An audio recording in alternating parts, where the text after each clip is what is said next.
Amerika Serikat mencabut blokade angkatan lautnya di Selat Hormuz. Pembukaan kembali jalur pelayaran strategis tersebut menjadi kunci mencegah krisis energi global.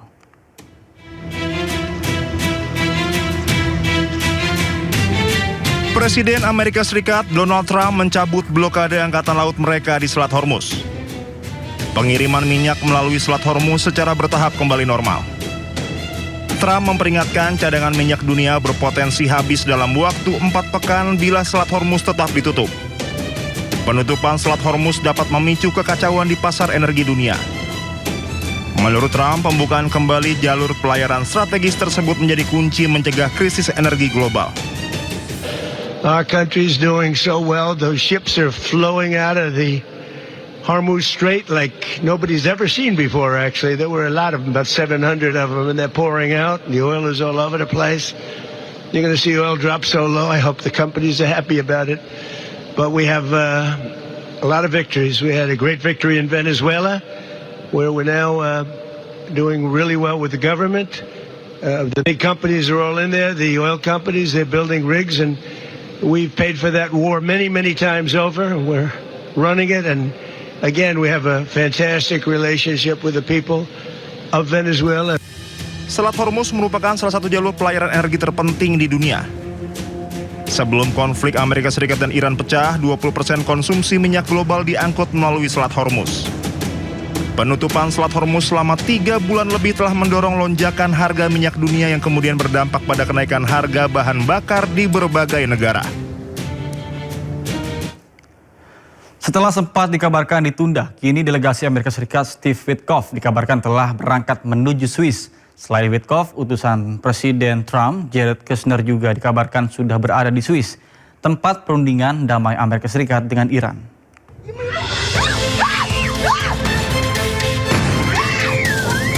Perwakilan Amerika Serikat Steve Witkoff dilaporkan tengah dalam perjalanan menuju Swiss, tempat perundingan Amerika Serikat dengan Iran. Utusan Presiden AS Donald Trump, Jared Kushner juga dilaporkan sudah berada di Swiss.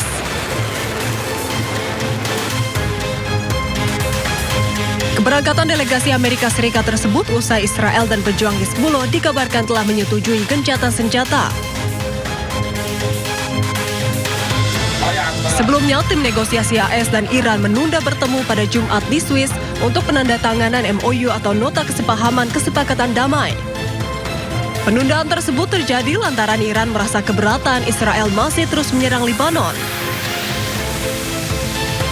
Sebelumnya, MOU sementara sudah ditandatangani AS dan Iran pada hari Rabu. Dalam MOU terdapat 14 poin kesepakatan, beberapa di antaranya terkait perjanjian mengakhiri perang termasuk di Lebanon, hingga pencabutan blokade dan sanksi terhadap Iran. Terima kasih Anda masih bersama kami di Sindo Siang bersama saya Nata Arman. Pemirsa, setelah sempat dibuka, Selat Hormuz kembali ditutup oleh pemerintah Iran.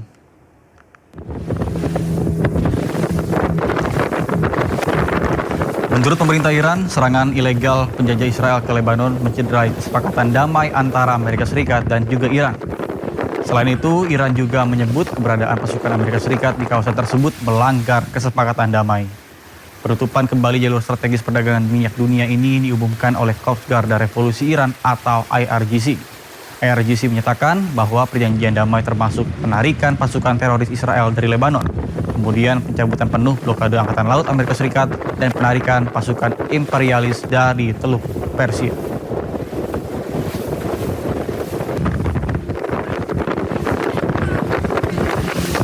Meski resmi gencatan senjata antara Hizbullah dan Israel, militer Zionis Israel masih membombardir Nabatiyah, Lebanon Selatan. Bahkan serangan ini merupakan serangan balasan usai 4 tentara Israel tewas diserang Hizbullah.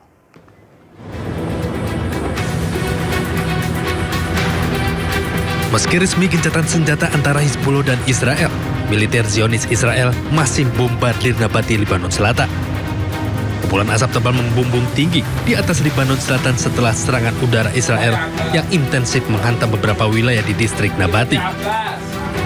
Media Lebanon melaporkan bahwa 13 serangan telah menghantam daerah tersebut. IDF mengatakan pihaknya kembali menyerang Lebanon secara intensif dengan menargetkan Hizbullah di Lebanon Selatan menyusul kematian 4 tentara Israel dalam pertempuran di sana. Dampak serangan udara Israel membuat sejumlah permukiman di Nabati hancur tak tersisa. Sebelumnya pada serangan udara Israel kemarin, 18 orang tewas termasuk wanita dan anak-anak menjadi korban kebiadaban Zionis Israel. Pemirsa, warga kota Tire, Lebanon membersihkan puing-puing bangunan yang hancur akibat serangan Israel. Akibat perang, puluhan bangunan rusak, sementara lebih dari 3.000 orang tewas.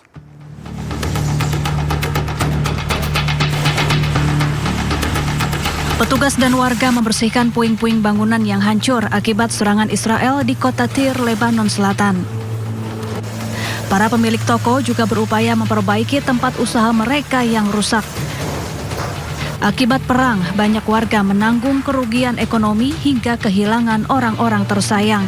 Mereka berharap serangan Israel di negaranya dapat segera berakhir. العفش اللي جوا كله بتنضرب كانت الخير بلديه مش مقصره بالمره من اول نهار بلشت شغل بالبلد وعم تنظف البلد اول باول. Menurut data otoritas setempat, lebih dari 68.000 rumah di Lebanon hancur akibat gempuran Israel sejak 2 Maret 2026 lalu. Sementara korban tewas mencapai 3.756 orang.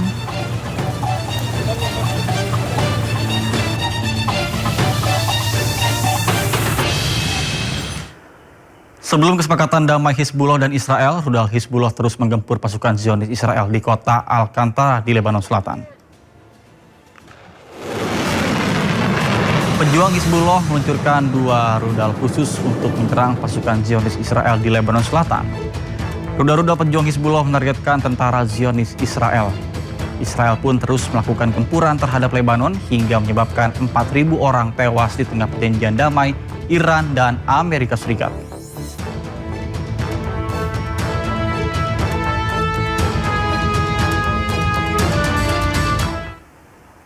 Usai melancarkan serangan ke Lebanon Selatan, Israel dihantam drone peledak Hizbullah.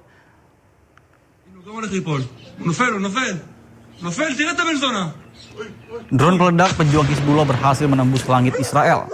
Drone Hizbullah tersebut meledak di dekat pemukiman pendudukan Israel. Ledakan besar membuat sejumlah warga Israel ketakutan dan juga panik.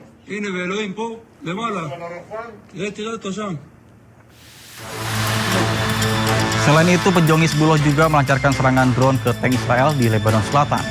Serangan tersebut membuat tank Merkava milik Israel hancur. Serangan ini pun membuat pasukan militer Zionis Israel kewalahan untuk menghadapi serangan drone dari Hizbullah.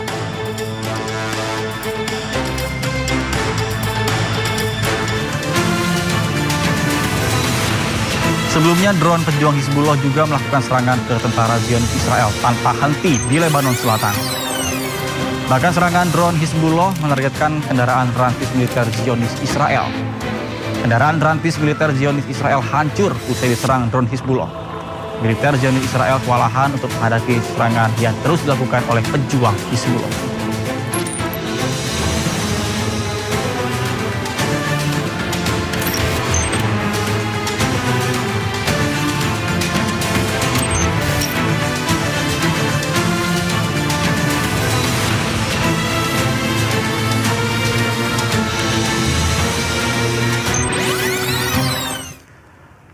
Pemirsa, serangan udara Israel menghantam sebuah apartemen dekat persimpangan Al-Tayaran di Gaza, Palestina. Akibat serangan, setidaknya ada 5 orang tewas termasuk 2 orang anak.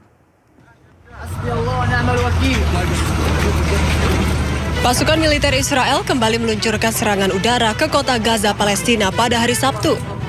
Serangan ini menghancurkan sebuah apartemen dekat persimpangan Al-Tayaran, Gaza.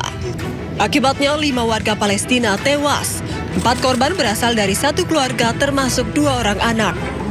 Kini seluruh korban tengah dalam proses evakuasi yang dilakukan oleh tim medis Gaza.